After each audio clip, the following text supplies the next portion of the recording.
Topic of the discussion is scatter plot. Scatter plot एक बड़ा special किस्म का ग्राफ है जो हमें डेटे के रिलेशनशिप्स के बारे में इंफॉर्मेशन देता है। ये जहन में रहे कि मैं यहाँ पे वर्ड ग्राफ यूज़ कर रहा हूँ, तो ग्राफ का मतलब हम पहले भी सीख चुके हैं कि यहाँ पे वेरिएबल लाजमी तौर के ऊपर क्वांटिटेटिव होंगे। क्वालिटेटिव वेरिएबल के लिए हम वर्ड ग्राफ यूज़ नहीं करते। सो स्कैटर प्लॉट कह लें, स्कैटर ग्राफ कह लें, ये हमें रिलेशनशिप्स के बारे में बताता है। अच्छा, जब हम रिलेशनशिप्स की बात करते हैं तो हमारे पास लाजमी तौर के ऊपर दो वेरिएबल होने चाहिए।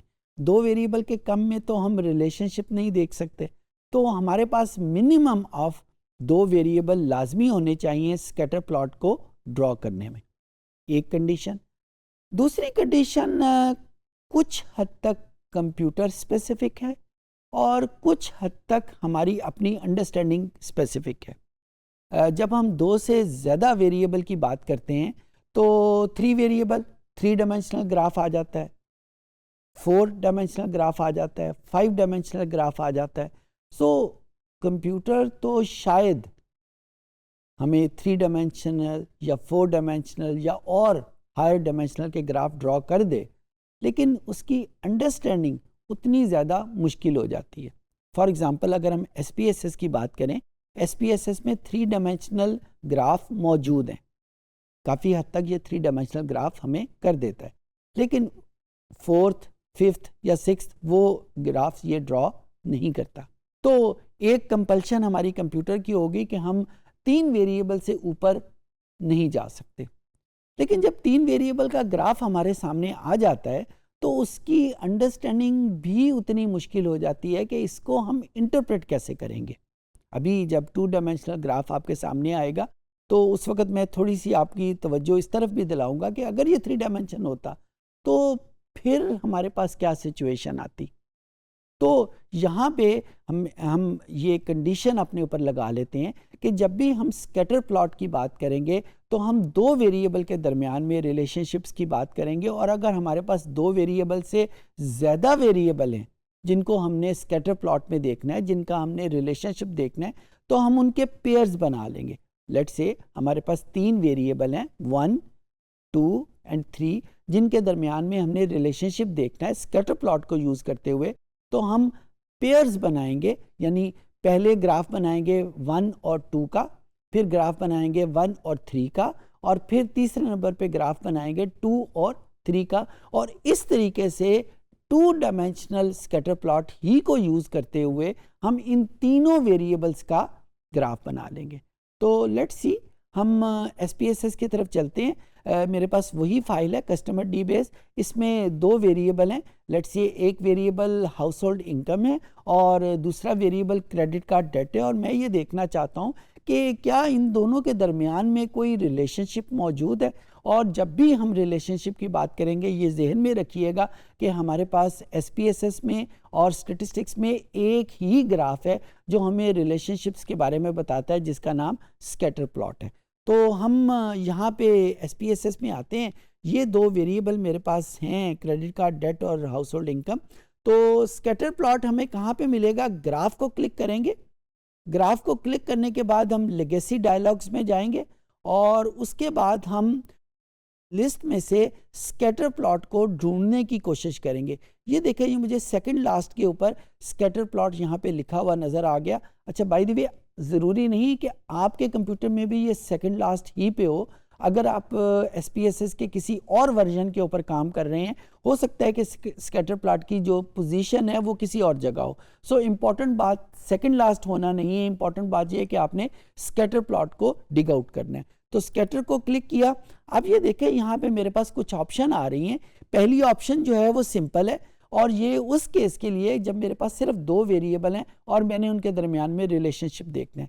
फिर एक और ऑप्शन है जिसका नाम है मैट्रिक्स स्कैटर। ये वो सिचुएशन है या सिनेरियो है जब हम 1 से 2 से ज़्यादा वेरिएबल का स्कैटर प्लॉट डेवलप करना चाहते हैं और हम उसको पेयर्स की फॉर्म में लेके आएंगे। किसी एक पेयर में 1 2 को करेंगे वेरिएबल्स को, फिर 1 3 को करेंगे, फिर 2 3 को करेंगे। तो SPSS की ज़ुबान में ऐसे सिनेरियोज़ को मैट्रिक्स स्कैटर प्लॉट कहते हैं। So let's start with this simple scatter को क्लिक किया, डिफाइन वेरिएबल। अब हमारे पास क्योंकि ग्राफ की बात हो रही है तो ग्राफ में आपको पता है वाई एक्सिस भी होता है, एक्स एक्सिस भी होता है। तो ये जो दो वेरिएबल्स थे, क्रेडिट कार्ड डेट और हाउस इनकम, ये हमारे पास दो वेरिएबल। लेट्स से मैं इनकम को एक्स एक्सिस पे रखता हूँ, और ये ज़रूरी नहीं है कि इनकम लाजमी तौर पे एक्स एक्सिस पे आनी चाहिए, ये आपकी अपनी मर्जी है, आपकी अपनी चॉइस है कि आप किस वेरिएबल को किस एक्सिस पे रखते हैं। और दूसरे नंबर के ऊपर जो क्रेडिट कार्ड डेट है इसको मैं वाई एक्सिस पे शिफ्ट कर लेता हूँ, और कुछ बटन प्रेस किए बगैर मैं ओके का बटन प्रेस करता हूँ, तो depending on the speed of the computer ये मेरे सामने एक ग्राफ आ जाएगा। अच्छा, अब ये स्कैटर प्लॉट का नाम भी यहाँ से है कि जितने डेटा पॉइंट्स हैं वो स्कैटर्ड हैं इस पूरे ग्राफ के ऊपर। सो मैंने अभी आपको बताया था कि ये रिलेशनशिप को बता रहा है, तो इससे मुझे रिलेशनशिप का कैसे पता चलेगा, उसके लिए मुझे इस ग्राफ में थोड़ी सी चेंज करनी पड़ेगी। चेंज कैसे करनी पड़ेगी, मैं यहाँ पे डबल क्लिक करूँगा, और डबल क्लिक करने के बाद जब ये चार्ट एडिटर ऑन होगा इसमें मैं ढूंढूंगा यहाँ पे ट्रेंड लाइन। अब ये देखें, ये मैंने एक बटन के ऊपर क्लिक किया है जिसके ऊपर ऐड फिट ट्रेंड लाइन यहाँ पे मौजूद है। अच्छा, अगर ये आपको आइकन कहीं नहीं मिल रहा तो आप यहाँ के एलिमेंट्स के ऊपर क्लिक करेंगे तो यहाँ पे भी आपको वही आइकन नज़र आ जाएगा। तो आपकी मर्जी है, आप इसको आइकन के थ्रू ढूंढ लें, आपकी मर्जी है कि आप इसको एलिमेंट्स के थ्रू क्लिक कर लें। इसको क्लिक किया, जो ही इसको क्लिक किया तो आप ये देखें, एक तो ये ऑप्शन मेरे पास आ जाएगी, यानी ये ट्रेंड लाइन में लीनियर देखना चाहता हूँ या मैं नॉन लीनियर फॉर्म में देख रहा हूँ। तो let's say to start with हम लीनियर के ऊपर क्लिक करते हैं। नॉन लीनियर क्योंकि अंडरस्टैंडिंग ज़रा कॉम्प्लेक्स है तो मैं इस वक्त उसको डिस्कस नहीं करूँगा। तो मैंने यहाँ पे ये लाइन ड्रॉ कर ली, और जो ही ये लाइन ड्रॉ की तो अब मेरे पास वो सूरत हाल बड़ी क्लियर हो गई कि इन दोनों के दरमियान में क्या रिलेशनशिप है। इन दोनों के दरमियान में हम ये कहेंगे कि जब हाउस होल्ड इनकम बढ़ रही है, ये देखें जो ही हम राइट साइड की तरफ जाते हैं तो हाउस होल्ड इनकम की वैल्यूज़ बढ़ रही हैं, और जो हम वैल्यूज़ यहाँ पे वाई एक्सिस पे देखते हैं, ऊंचाई की तरफ जाते हैं, हाइट की तरफ जाते हैं, तो क्रेडिट कार्ड की वैल्यू भी बढ़ रही है।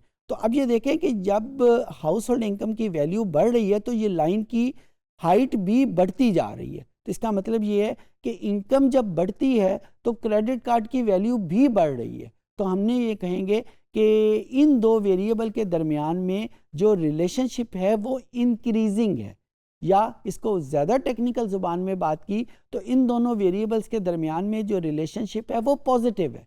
अच्छा, नेगेटिव रिलेशनशिप या डाउनवर्ड रिलेशनशिप क्या होगा कि जब हम एक वेरिएबल की वैल्यू को बढ़ाएं और दूसरी वैल्यू कम हो जाए। मैं अभी आपके सामने थोड़ी देर में एग्जांपल पेश करूंगा डाउनवर्ड रिग्रेशन की। फ़िलहाल मैं इसको ज़रा समझाना चाहता हूं कि ये इस ग्राफ के और फीचर्स क्या हैं। हम दोबारा इस ग्राफ के ऊपर आते हैं, लेगेसी ग्राफ, और ये स्कैटर पे आते हैं, सिंपल को क्लिक करके।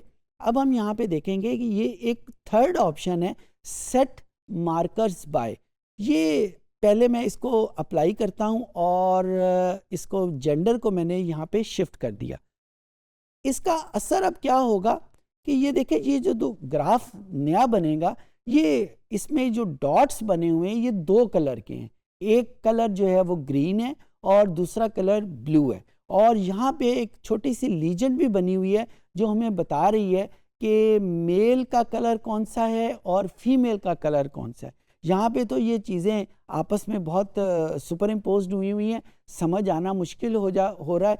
तो लेकिन दूसरे केसेस में जहाँ पे नंबर ऑफ़ ऑब्जर्वेशन कम होती हैं, तो ये जो सेट मार्कर्स की कमांड है ये हमें बड़ी खूबसूरत सिचुएशन पेश करती है कि हम अलहदा से देख सकते हैं कि मेल के केस में उसका ट्रेंड क्या है, यानी रिलेशनशिप क्या है, और फीमेल के केस में उनका रिलेशनशिप क्या है। एक और फीचर जो बहुत यूज़फुल है, यहाँ पे मेरे पास ये पॉइंट्स हैं। मैं लेट्स से किसी पॉइंट को आइडेंटिफाई करना चाहता हूँ। मैं दोबारा इस ग्राफ के ऊपर आ रहा हूँ। अब अगर ये लाइन देखें तो ये पॉइंट इस लाइन से बहुत दूर है, ये वाला पॉइंट, ये पॉइंट भी उस लाइन से बहुत दूर है as compared to other points. तो बाय डेफिनेशन ऑफ आउटलायर मैं ये कह सकता हूँ कि ये 2 पॉइंट्स जो हैं वो आउटलायर्स हैं। इन आउटलायर्स को अगर मैं आइडेंटिफाई करना चाहूँ तो यहाँ पे मेरे पास ऑप्शन मौजूद है। मैं चार्ट एडिटर में जाके ये डेटा लेबल वाला जो आइकन है, ये जो लेफ्ट साइड के ऊपर पहला आइकन है, इसको क्लिक करूँगा और इसको क्लिक करने के बाद उस पॉइंट के ऊपर रख के इसको क्लिक कर दूंगा और देखें नीचे वैल्यू आ गई 1107 यानी 1107 नंबर ऑब्जर्वेशन अगर है। और मैं अगर इसी वैल्यू के ऊपर राइट क्लिक करूं तो गो टू केस में मुझे ये उस डेटा में उस वैल्यू के ऊपर ले जाएगा जहां से मुझे पता चल जाएगा कि ये वैल्यू आउटलायर है। तो आउटलायर की डिटेक्शन का तरीका स्कैटर प्लॉट में भी मौजूद है, क्योंकि ये वो पॉइंट्स हैं जो डेटे के एनालिसिस को डिस्टर्ब करते हैं।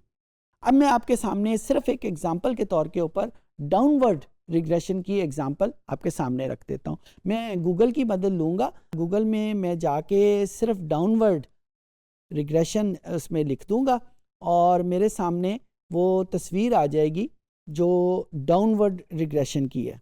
नेगेटिव, सिर्फ आपको दिखाने के लिए कि जो नेगेटिव रिग्रेशन है उसकी शेप क्या बन सकती है।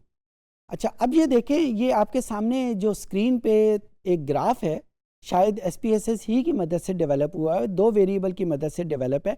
अगर आप इसमें ट्रेंड लाइन देखें तो वो डाउनवर्ड है, यानी जो हम जो एक्स एक्सिस के ऊपर वेरिएबल है उसकी वैल्यूज़ बढ़ती हैं तो वाई एक्सिस के ऊपर जो वैल्यूज़ हैं वो कम होती जा रही हैं। तो इसको हम नेगेटिव रिग्रेशन या डाउनवर्ड रिग्रेशन का नाम देते हैं। तो इस तरीके से हम स्कैटर प्लॉट से रिलेशनशिप बिटवीन द वेरिएबल्स को आइडेंटिफाई कर लेते हैं। I hope I could make my self understood.